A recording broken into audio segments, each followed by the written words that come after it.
Celeste is a perfect example of great level design and intuitive gameplay wrapped up in a small package. Taking place on Celeste Mountain, Celeste follows the anxiety-riddled Madeline on her journey to find a sense of identity. As well as finding identity, Celeste has you spending time finding strawberries through its 9 chapters using the impressively responsive controls at your disposal. Celeste is a platformer unlike any other, and its engaging gameplay loop is sure to keep you going for just one more try.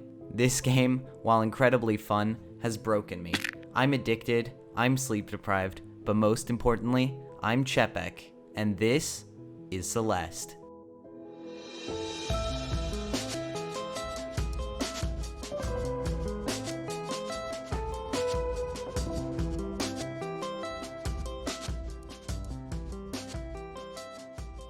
Since releasing in January of 2018, Celeste has been the receiver of critical acclaim, and for a good reason too.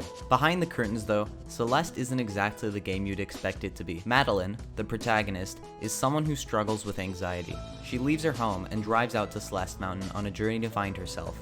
There, she meets a cast of characters including the naive yet endearing Theo, the well-meaning but misunderstood Madeline, Granny, the kindly dependent Mr. Oshiro, and this bird. Like, what is this bird doing? What the bird doing? Goddamn. This band of characters supports Madeline on her journey to find herself. And yeah, 1 or 2 of them might jeopardize the entire mission, but Madeline's goal is to climb Celeste Mountain, eventually reaching the summit. This is where the player comes in. The game is separated into 7 main chapters, with 2 extras serving as bonus content. The first 7 chapters follow Madeline on her journey up the mountain, and they include all the troubles she faces on the way up. Troubles like boss battles, death spikes again, more death spikes. Yeah, I'm starting to notice that there's quite a lot of death spikes in this game. There's no need to worry though, there's a lot more ways that you can die. I'd list them here, but inevitably I just have to say death spikes about 5 more times. Madeline brings you from one area to the next, all of them so diverse and rich with content, you would be fooled if you didn't know they were all part of the same mountain. When venturing through the extremely challenging levels, you'll be using the controls a lot, mainly because, and get this, controls are how you move your character. What, really? I jest, but the controls are no joke. Celeste does a brilliant job of allowing the player to do exactly as they please, as long as they hit the right button inputs. Not once have I died in this game and blamed it on the controls, because they're so refined, the only margin of error is yourself. Each of Celeste's chapters brings new mechanics to the table, all of which fit the level's theme. Take, for example, Forsaken City, the first of the game's chapters. The main mechanic of this level? Traffic light themed platforms which run on conveyor belts when touched. They provide gameplay opportunities such as the ability to launch Madeline to otherwise inaccessible places, as well as a narrative on why they'd be there. It's a city, of course there'd be conveyor belts and traffic lights.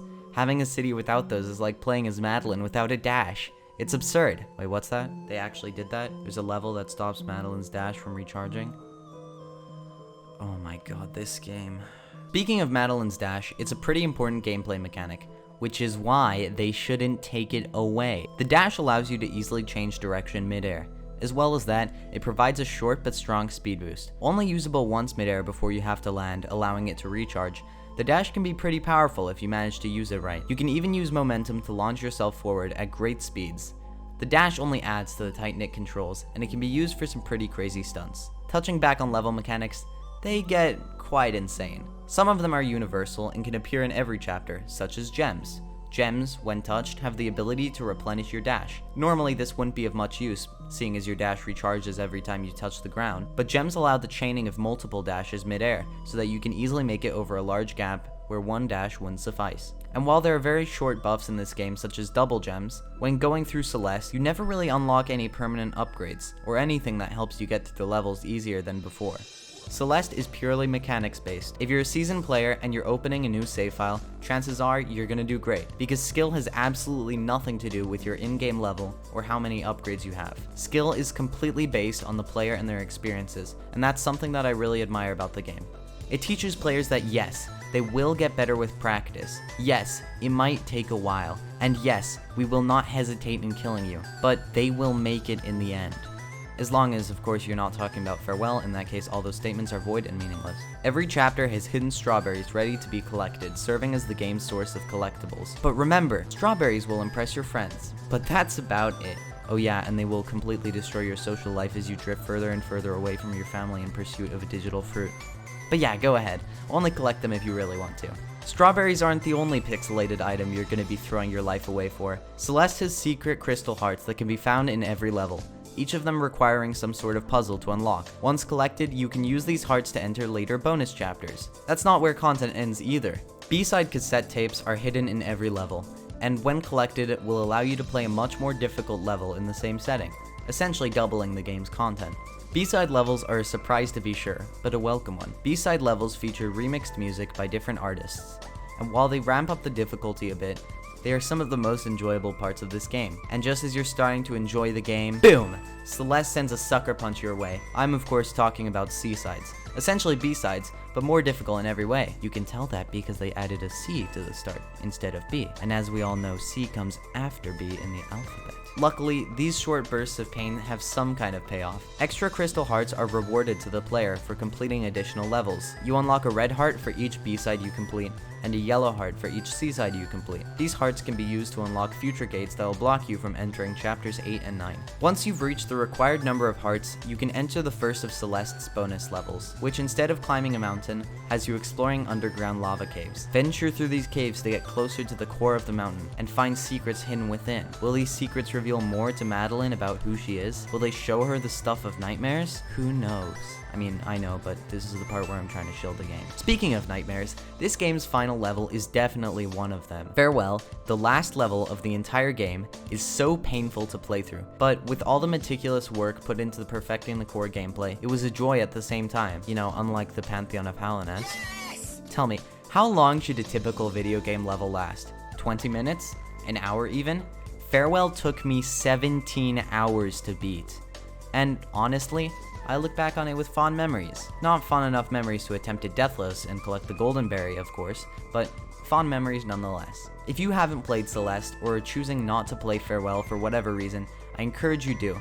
It will be some of the worst moments of your entire life, but you actually do feel rewarded when you complete it. My favorite part of Farewell has to be the amazing visual style. It creates an amazing world, unlike anything we've seen in the game before. Yet, it's encapsulating and seems to capture the essence of Celeste. Also, last time I checked, the visual style wasn't trying to kill me, so that's 1 point for it. The entire game has a strong visual presence. From the skies of the Golden Ridge, all the way to the molten core of the mountain itself, each chapter has its own unique setting and mechanics, as well as breathtaking music to accompany them.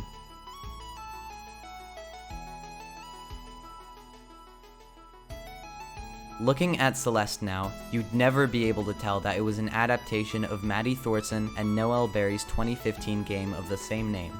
The original Celeste was only 30 levels long, and I don't mean 30 chapters, I just mean 30 short screens. But somehow, I don't even know how they managed to do this, it's harder than the 2018 version. Celeste is a game all about inclusivity. It shows how people, no matter who they are, can all get together in a loving and kind community so that they can communally cry about having to do farewell. 17 hours of my life wasted. Jokes aside, Celeste is really a game for everyone.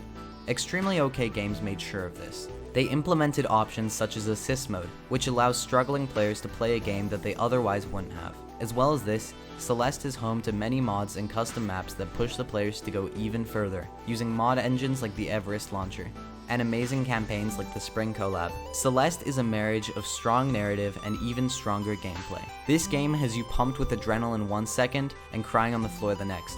And really, that's the highest praise I can give it. It's refreshing to see a game so thought out, especially when many AAA releases fall into mediocrity. An amazing story with even better gameplay, Celeste is a game that has near infinite replay value, speedrun potential, and strawberries. Seriously, what is up with this game and strawberries? A game easy to learn, but tough to master, I give Celeste a 1 out of 10.